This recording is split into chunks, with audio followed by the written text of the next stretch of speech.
Probably got my AC to turn off. Hello, ladies and gentlemen, my name is Mr. Clean, and this is Clean State of Mind, where we talk video games, tech, and people. Today, I want to speak about the iPhone SE. Now, I bring this phone up because about a year ago, I purchased the Pixel 3a, which at the time was the budget king.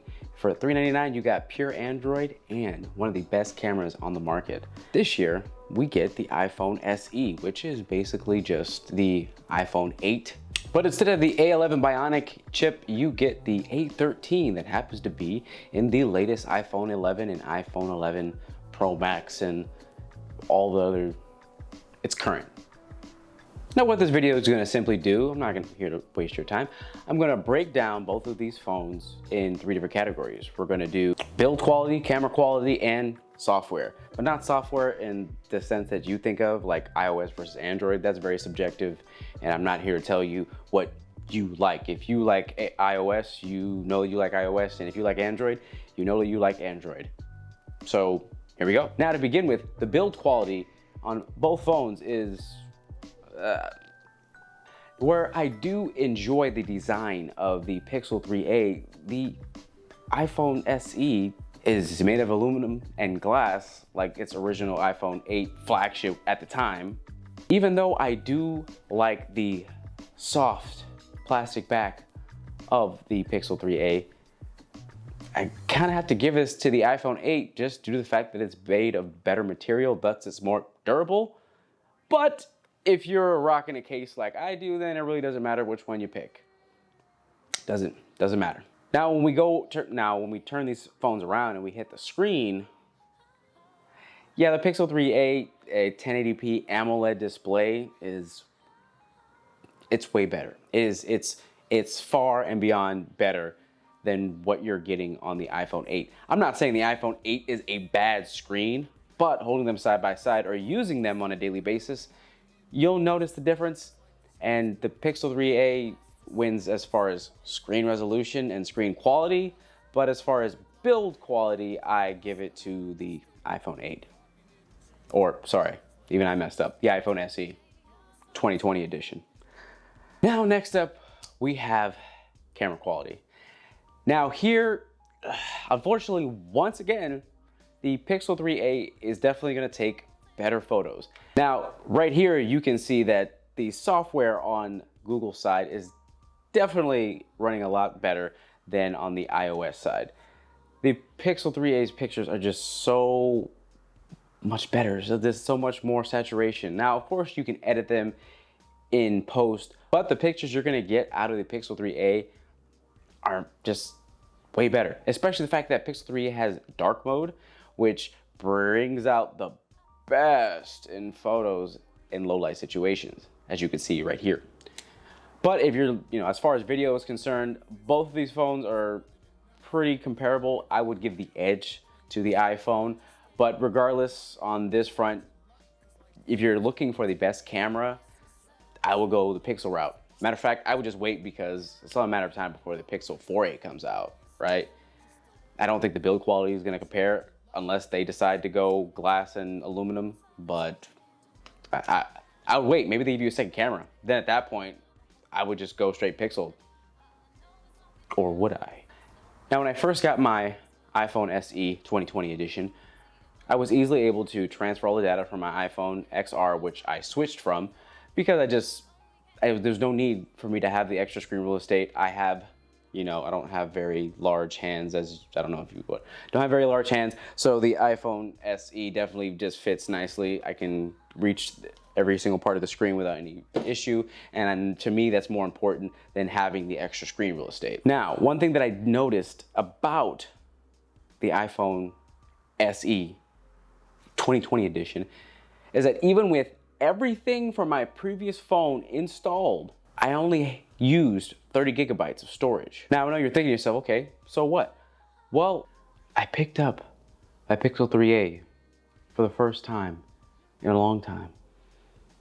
And it was like seeing an old friend that you hadn't spoke to in a long time. And you had that connection, but things just, fell through, and then the coronavirus happened and you became friends again until inevitably, everything goes back to normal and you never speak to that friend again. And I almost fell back into the phone until I looked at how much storage I had. You see, I removed all of the apps that I used on a daily basis from the phone. So only thing that's on there is the stock applications. And unfortunately, with Android 10 at 15 gigabytes of storage that it takes away from the 64 gigabytes that you already have and can't upgrade, I can't believe how large Android is, or even pure Android. So I haven't used a Samsung phone in quite a while, so I don't know what the default with Android 10 and TouchWiz on top of it is, but that's a lot of storage. It doesn't make any sense to me, because if you go over to iOS, the latest 13 point whatever is only 5.5 gigabytes. That's really small. That leaves me a lot of space, especially with the 128 gigabyte option, which I hope the Pixel 4a starts out with. But even if I were to choose a 64 gigabyte model, I still, out the box, would have way more storage than I would on my Pixel 3a. Hell, if I had 64 gigabytes of storage and I put all my stuff on there, I would take up half the storage with all my stuff on there. Currently, all my photos, all my videos, all my apps, all my notes, everything. I need that. I don't want to have to worry about my phone slowing down, which the Pixel 3a is going to do once you begin to run out of storage. Eventually just slow down and you'll end up having to delete apps. I don't have to worry about that. I just want to use the phone day to day and not have to think about if my phone is running out of space. I don't want to think about that. Don't have to worry about that. And for a lot of people, spending that extra $50 is going to be worth it.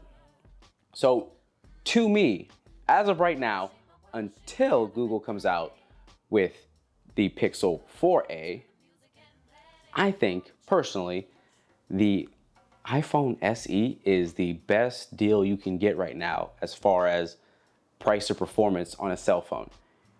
Now, I know you're not getting 100 times zoom, and you're not getting ultra fast charging, and you're not getting the best all-day battery. But if you are a normal user of your cell phone, you're gonna be perfectly fine using this phone. Now, if you play a lot of games, then yeah, your battery is gonna drain relatively fast, because they're still using the same battery and it's not optimized. I don't think that the phone is optimized very well right now as far as games are concerned. But if you're not playing games and you're doing normal stuff, even using maps, you're gonna get through a day, at the very least. You'll get through the day. You're also gonna get the same sensor that's on the iPhone XR, and you're gonna get 4K, slow-mo, up to 240 frames per second. You're gonna get Touch ID back if you enjoy Touch ID. You're gonna get a cell phone that actually fits in your hand if you're someone who does not have large hands. That's me. This fits my hand perfectly. I don't regret my purchase at all, because I know this phone is going to run well down the line. Whereas the Pixel 3a with the Snapdragon 670, which is a lower tier chip at the same price, kind of stuttering, kind of runs like a year-old phone at this point. And I know that I'm gonna keep getting updates with my phone. I have the storage that's gonna keep me going for the foreseeable future, and I only spent $450. I think, my personal opinion, this is the best deal you can get, and it's gonna sell like hotcakes. I'm not worried about it, I mean personally. But I am excited to see what Google comes out with when they come out with the Pixel 4a. Now I have a question for each and every one of you. Is a coconut a mammal? Because it grows hair and it produces milk. When I heard this, I really sat there and thought to myself. Now, normally I would completely dismiss something, but it just kind of makes sense. And I kind of sound like an idiot, but at least I don't think 5G is killing me. Well, anyways, do me a favor. If you like this video, please like, subscribe, tune in for more videos coming near you. My name is Mr. Clean. This is Clean State of Mind, where we talk video games, tech, and people. Have a good day. Here we go. Yeah, I'm a rocker of the elements, like the wind and the rain.